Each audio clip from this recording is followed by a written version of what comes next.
Alors, bonjour Madame de la Rodière, qu'est-ce que vous pensez de cette idée de hackathon e-agriculture organisée à la loupe?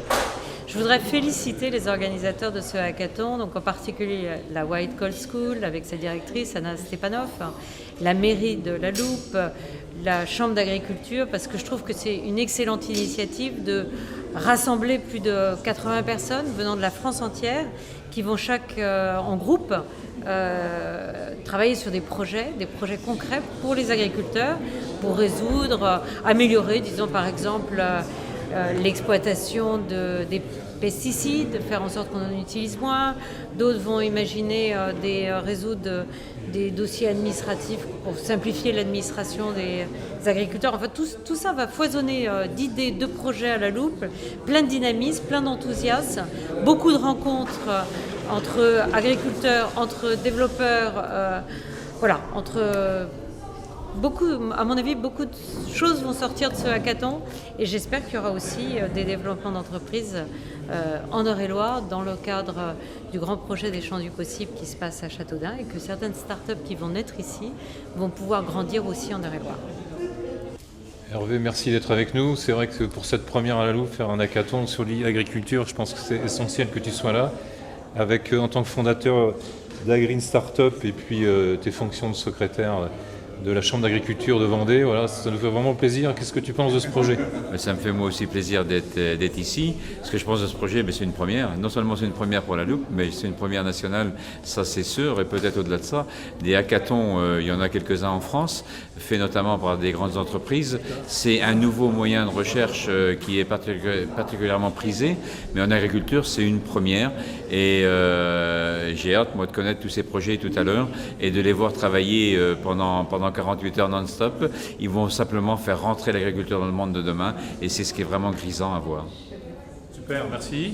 Monsieur le Président, merci d'être avec nous. C'est vrai que c'est une première de faire un hackathon au niveau de l'agriculture. La Chambre d'agriculture nous a beaucoup aidés, votre directeur, vos agents ont trouvé plein de projets. Que pensez-vous de cette initiative? En plus, dans le cadre du Comice agricole, je crois que c'est un événement assez intéressant. Votre avis sur ce projet et sur cet événement? Moi, je suis enthousiaste par cette idée qui a été proposée par la directrice de l'école de codage de La Loupe, Madame Stepanov, et puis effectivement par toute la dynamique qu'il y a sur La Loupe. Je suis enthousiaste d'avoir réussi à faire le mariage entre ces idées de codeurs et puis le comice agricole.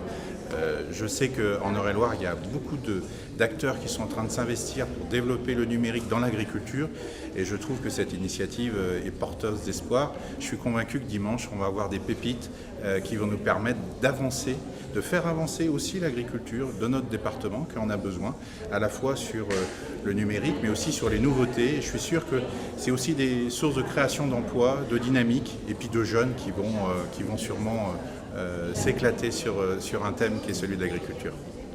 Merci. Bonjour Jérémy, tu viens d'où toi et qu'est-ce que tu viens faire à la loupe alors tu viens Je viens de l'extrême sud-est, donc de Nice. Passé par Montpellier, je me suis arrêté à Angers et je viens ici expressément pour le hackathon à la loupe. Ton premier hackathon? Mon tout premier hackathon. T'espères quoi? Il se passe quoi? T'as des projets? J'ai un projet que je porte depuis quelques mois et je viens ici pour le confronter avec des regards extérieurs, des regards de l'agriculture, des regards de développeurs, d'informaticiens. D'accord, donc rendez-vous dimanche après-midi pour gagner le premier prix. C'est ça. Merci Jérémy. Merci. Bonjour Rémi. Bonjour. Je sais que tu es très sensible aux événements numériques. Encore une fois, tu es à la loupe. Oui. Qu'est-ce que tu penses de cet hackathon? Et voilà, cette dynamique numérique, c'est quoi pour toi d'être là? Ça nous fait en tout cas très plaisir. Merci beaucoup. Écoutez, la dynamique numérique, elle est à cheval sur Transition numérique et la French Tech pour laquelle nous étions ce matin à Tours et Orléans et pour laquelle je porte le badge démarche orélienne. Donc comme quoi c'est quelque chose qui nous incombe véritablement en termes d'animation et dynamisation. Et puis un hackathon soutenu par la White Coal School, soutenu par les politiques locaux. Nous trouvons que c'est une dynamique extrêmement intéressante pour les jeunes, les moins jeunes qui vont se mettre sur ce sujet agritech plus particulièrement, si on l'a bien compris. Et nous, ça nous intéresse au niveau du GIP Ressia, groupement d'intérêt public sur la région, État et région, dans la mesure où nous sommes sur le programme Transition numérique, sur le développement des usages numériques, Et donc à partir de là, il est évident qu'une animation comme un hackathon rentre complètement dans cette dynamique, sachant que cette dynamique est autour de tous les tiers-lieux et que nous sommes en train de favoriser, faciliter le montage d'un réseau de tiers-lieux sur la région centre, Val-de-Loire, c'est-à-dire coworking, Fab Lab, etc. Donc c'est tout à fait dans la veine. Merci beaucoup. Eh ben Emmanuel, Vivien et Florence, ça me fait plaisir de vous revoir, parce que ça c'est des élèves, la première promotion de l'école numérique. Donc pourquoi vous êtes là à la Loupe aujourd'hui et qu'est-ce que vous pensez de cet événement, de cet hackathon là? Là, on est là pour coder pendant 48 heures et puis pour rester toujours fidèle à l'école. C'est ça. Vivien, tu fais quoi maintenant toi? Je suis chez GFP à Chartres. D'accord. Et donc je suis Et en tu reviens salle. coder ce week-end? Et voilà, j'ai bossé toute la semaine et je viens quand même travailler le week-end, développer mon idée. Et moi, du coup, je rentre en CDI lundi prochain et je viens quand même participer à ce hackathon parce que du coup, on a pensé à quelques petits projets qu'on voudrait mettre en œuvre. Ah, donc passer 5 mois à la Loupe, ça marque en fait. Hein. Ah On ouais, reste fidèle, on trouve du boulot et on a des projets. Voilà, en tout cas, j'espère que vous allez gagner cet hackathon. Merci.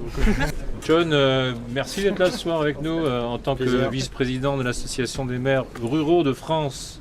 Je sais que tu es sensible au numérique. Qu'est-ce que tu penses de cet événement à la Loupe?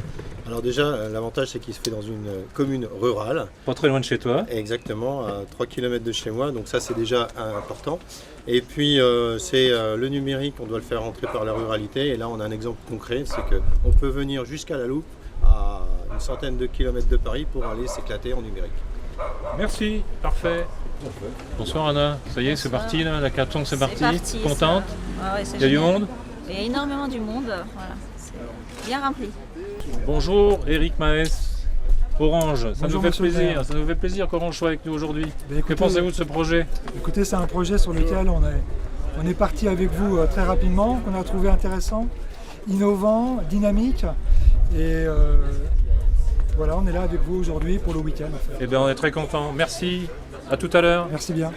Et bonjour Luc. Bonjour. En tant que représentant du département, nouveau conseiller départemental, on sait que le département est très actif sur le numérique, sur les usages. Qu'est-ce que tu penses de cet événement à la Loupe? Cet événement, le département d'Eure-et-Loir est connu pour son agriculture. Aujourd'hui, l'idée, c'est de mettre un peu de modernité dans l'agriculture. On a toujours été à la pointe dans la modernité de la technique, dans la technique agricole. Et on est encore une fois, encore plus à la pointe en s'adaptant au numérique. Bonsoir Jérôme, merci d'être avec nous. C'est vrai que on a souvent des relations, on travaille ensemble sur le numérique surtout là. Que pensez-vous de cet événement de ce week-end à la Loupe? C'est fabuleux, c'est fabuleux. On parle beaucoup effectivement de révolution numérique. On a l'occasion ce week-end de tester justement le développement de notre territoire grâce aux applications numériques sur un thème qui nous est cher, le domaine du développement agricole. Et pour nous, le Pays Perche, c'est l'occasion de tester une démonstration d'applications numériques en lien avec la vente de produits locaux en ligne. Parfait.